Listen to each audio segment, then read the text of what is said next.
तेलंगाना के वजीर आला के चंद्रशेखर राव ने आज भारतीय जनता पार्टी के रुकन पार्लिमान सुब्रमण्यम स्वामी से मुलाकात की।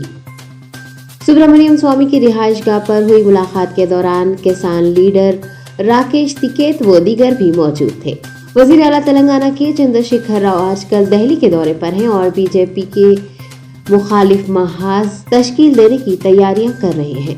गुज़िश्ता माह केसीआर ने महाराष्ट्र के वजीर आला उद्धव ठाकरे, एनसीपी सरबराह शरद पवार से मुंबई में मुलाकात की थी।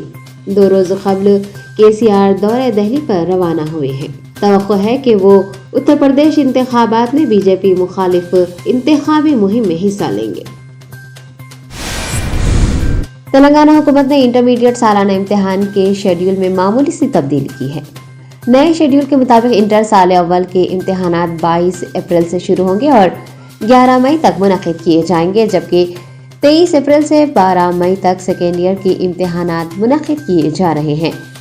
पहले जारी किए गए शेड्यूल में 20 अप्रैल से 2 मई तक इंटर साल अव्वल और 21 अप्रैल से 5 मई तक इंटर साल दुअम के इम्तिहानात मुनक़िद किए जाने थे। बोर्ड ऑफ इंटरमीडिएट के ओहदेदारों के मुताबिक 21 अप्रैल से जेईई मेन इम्तिहानात के पेश नज़र इंटरमीडिएट इम्तिहानात के शेड्यूल में तब्दीली की गई है। रियासती वजीर एक्साइज श्रीनिवास गौड़ के कत्ल की साजिश पुलिस ने बेनकाब की है। वजीर श्रीनिवास गौड़ और उनके भाई श्रीकांत को सुपारी गैंग के जरिए कत्ल करवाने की महबूब नगर से ताल्लुक़ रखने वाले चंद अफराद ने साजिश की थी और फारूक नामी शख्स को 12 करोड़ रुपये देने की कोशिश की थी, जिस पर फारूक ने पेट बशीराबाद पुलिस में एक शिकायत दर्ज करवाई थी। फारूक के पेट बशीराबाद पुलिस में शिकायत दर्ज करवाने के बाद ये साजिश बेनकाब हुई है। इस बात की इतला मिलने पर पुलिस ने एक मुकदमा दर्ज करते हुए वजीर सियाहत श्रीनिवास गौड़ और उनके भाई का कत्ल करने की साजिश करने वाले यादయ్య, विश्वनाथ और नागराजू को हिरासत में लिया है। मुलजिम नागराजू के इतला पर दिल्ली में बीजेपी कायद जितेंद्र रेड्डी की क़यामगाह से पुलिस ने एक रघु नामी शख्स की भी गिरफ्तारी अमल में लाई है।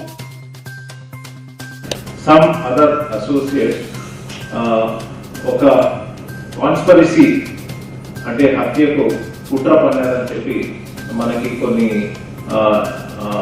ఇన్ఫర్మేషన్ మనకి వీళ్ళు చెప్పడం జరుగుతుంది. మరి అది ఏంటన్నదని కొన్ని ఎవిడెన్సెస్ కూడా మనము ద్వారా కొన్ని లీడ్స్ ద్వారా డిస్ట్రిక్ట్ ఎంక్వైరీస్ మనము చేస్తాము.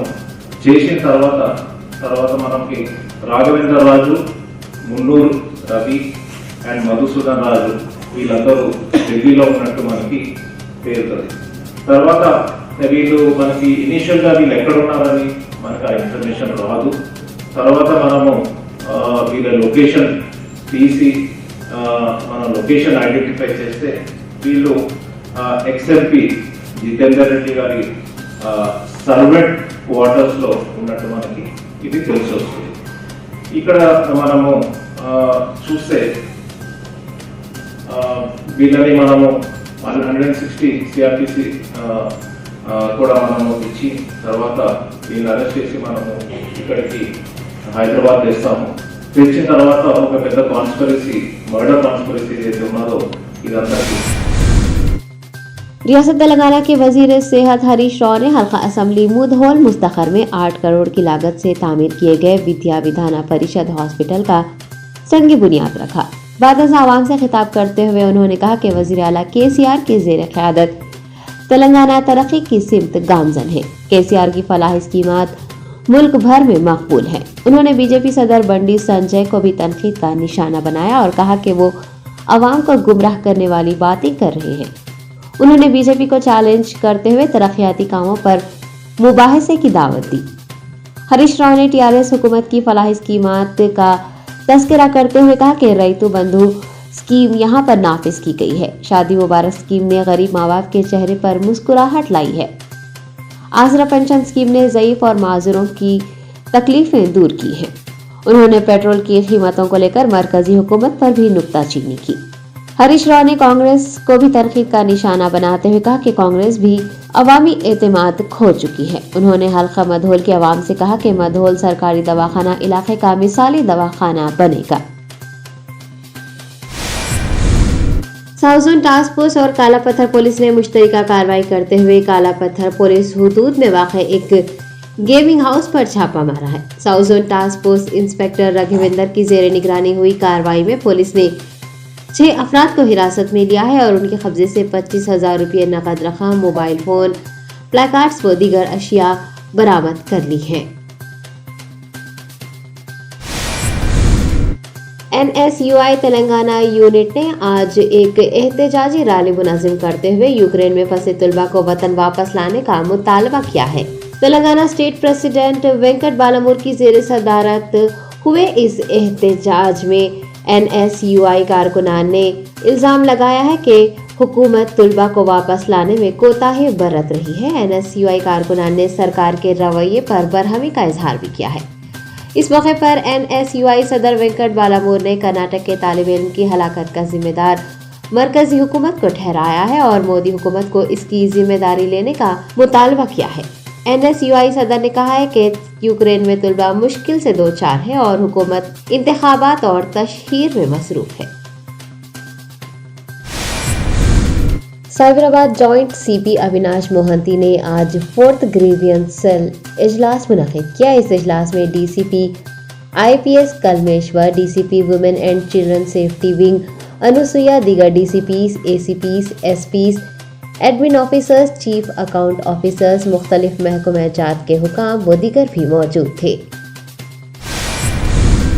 North zone DCP Chandana Deepti ने प्रेस कॉन्फ्रेंस करते हुए बाइक रेसिंग करने और स्टंट करने वाले अफराद की गिरफ्तारी से मुताल्लिक़ तफसील बताई है। उन्होंने बताया कि बेगमपेट पुलिस को प्रकाश नगर इलाके में तेज रफ्तारी से मोटरसाइकिल चलाते हुए रेसिंग करने और स्टंट करने से मुताल्लिक़ एक शिकायत मौसूल हुई थी, जिसके बाद पुलिस ने CCTV की मदद से स्टंट और रेसिंग करने वाले अफराद की शिनाख्त कर ली और उनकी गिरफ्तारी अमल में लाई। DCP चंदना दीप्ति ने मुलजिमान की गिरफ्तारी अमल में लाने वाले हुकाम की सिताइश की और उन्हें मुबारकबाद भी पेश की। तेलंगाना DGP M महेंदर रेड्डी ने तेलंगाना प्रदेश कांग्रेस कमेटी सदर रेवंत रेड्डी की जानिब से लगाए गए इल्जाम की तरदीद की है और इस सिलसिले में वजाहत देते हुए कहा है कि DGP को जबरदस्ती छुट्टी पर भेजने से मुताल्लिक़ तेलंगाना प्रदेश कांग्रेस कमेटी सदर रेवंत रेड्डी के इल्जाम में कोई सच्चाई नहीं है। DGP ने बताया कि मकान में फिसल कर गिर जाने से उनके बाएं कंधे की हड्डी में फ्रैक्चर हुआ है और वो इलाज व आराम की गर्ज से छुट्टी पर हैं। हिंदुस्तानी फिजाइया IAF के 3 C-17 तैयारे चारशंबा और जुमेरात की सुबह के दरमियान यूक्रेन में फंसे 600 से ज्यादा हिंदुस्तानियों को लेकर गाजियाबाद के हिंडन एयरफोर्स स्टेशन पहुंचे हैं। AIF का पहला C-17 तैयारा रोमानिया की राजधानी बुखारेस्ट से 200 मुसाफिरीन को लेकर रात तकरीबन 1:30 बजे हिंदुस्तान पहुंचा। वजीर ममलिकत बराए दिफा अजय भट्ट ने इंडियन एयरफोर्स स्टेशन पहुंचने वाले सभी मुसाफिरीन का इस्तकबाल किया। सेंट्रल इंडस्ट्रियल सिक्योरिटी फोर्स यानी CISF के जवान ने चेन्नई एयरपोर्ट पर अपनी बंदूक से ही खुद को गोली मारकर जान दे दी। जराये के मुताबिक राजस्थान का रहने वाला सिपाही यशपाल, जिसकी उम्र 26 साल बताई गई है, चेन्नई इंटरनेशनल एयरपोर्ट के बोर्डिंग एरिया में ड्यूटी पर तैनात था। उसने आज सुबह ये इंतहाई इक़दाम किया। सुप्रीम कोर्ट ने जुमेरात को रूस यूक्रेन जंग के बहरान में फंसे हजारों हिंदुस्तानियों की हिफाजत, उनकी वतन महफूज वापसी और बुनियादी सहूलियात मुहैया कराने का मुतालबा करने वाली दरख्वास्तों पर कोई भी हुक्म देने से इनकार कर दिया है। अदालत उज़्मा की 3 रुकनी बेंच की सदारत कर रहे चीफ जस्टिस NV रमना ने जल्द समाअत की इल्तिजा पर कहा कि अदालत क्या करेगी। उन्होंने कहा कि वो रूस के सदर को जंग रोकने का हुक्म नहीं दे सकते। आपको बता दें, दरख्वास्त गुजारों में से एक की तरफ से पेश होने वाले एडवोकेट के जरिए दरख्वास्त पर जल्द समाअत का जिक्र करने पर चीफ जस्टिस ने कहा, क्या मैं पुतिन से जंग रोकने का कह सकता हूं? दरख्वास्त गुजार के वकील ने कहा कि अदालत उज़्मा तलबा की बाहिफाजत वापसी के लिए हिदायत जारी कर सकती है, जबकि बेंच ने कहा कि यूक्रेन रूस तनाज़ा से पैदा होने वाले बहरान में फंसे तलबा के साथ उनकी हमदर्दी है, लेकिन वो इस मामले में कोई हुक्म नहीं जारी कर सकते।